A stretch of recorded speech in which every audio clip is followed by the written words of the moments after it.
அன்பார்ந்தவர்களே,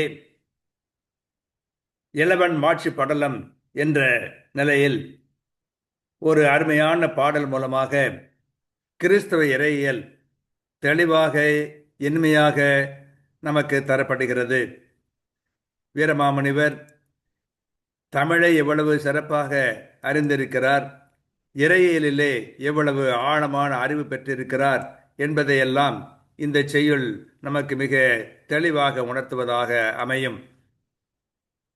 வினையொன்றும் இன்றி வினை செய்து ஒன்றும் வேழையாய், நினைவு ஒன்றும் இன்றி மரபு ஒன்றும் இன்றி நிகழும் தெரிந்த நிலவாய், முனைவொன்றும் இன்றி முனிவாய் முனிந்து முதிர்கின்ற அன்பு முயல்வாய், அணையொன்றும் இன்றி உயர்வோய் யார் உன் அருவீர ஆண்மை அறிவார் என்ற வினாவை எழுப்புகிறதை பார்க்கிறோம்.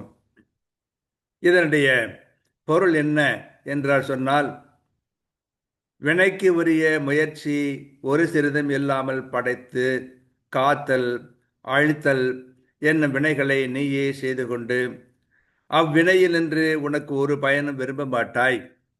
நினைவு கூறுதல் என்ற ஒன்றும் இல்லாமல், மறதிக்கு ஆளாதல் என்ற ஒன்றும் இல்லாமல் எல்லாம் தெரிந்த ஒளியாய் விளங்கி வெறுப்புக்கு இடம் ஒன்றுமின்றி சினம் காட்டுவாய்.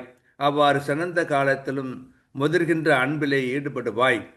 ஒப்புமை ஒன்றுமின்றி உயர்ந்து நிற்பவனே, உன் அரிய வீரத்தோடு கூடிய வல்லமையை யார் உள்ளவாறு உணர்வார் என்று கேட்கின்றார். கடவுளுடைய செயல்பாடு முயற்சியின்றி படைத்தல் காத்தல் அழித்தல் என்னும் அரிய செயல்களை செய்கின்றவன் நீ. விரும்பியவுடனே செயல்படக்கூடிய ஒருவன் நீ. ஆயினும் உன் செயல்கள் சுயநலம் கருதா செயல்கள். நினைப்பதும் இல்லை, மறப்பதும் இல்லை.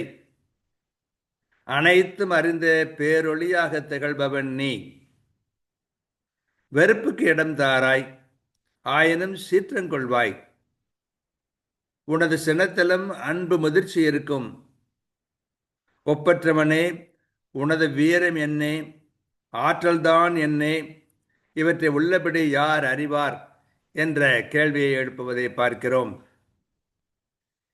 வினையொன்றும் இன்றி வினை செய்து செய்த வினைதன்னில் ஒன்றும் விழையாய், நினைவொன்றுமின்றி மரவொன்றுமின்றி நிகழ்ந்த திரு நிலவாய், முனைவொன்றுமின்றி முனிவாய் முனிந்து முதிர்கின்ற வன்பு முயல்வாய், அணையொன்றுமின்றி இருவாய் யார்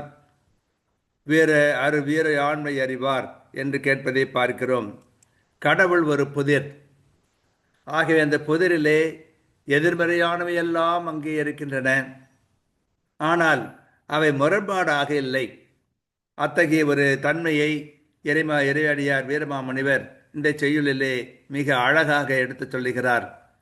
வாசித்து மீண்டும் மீண்டும் வாசித்து அதை ஆழமான பொருளை உணர்ந்து நாம் பெருமையாக மகிழ்ச்சி அடைவோம். வாழ்க.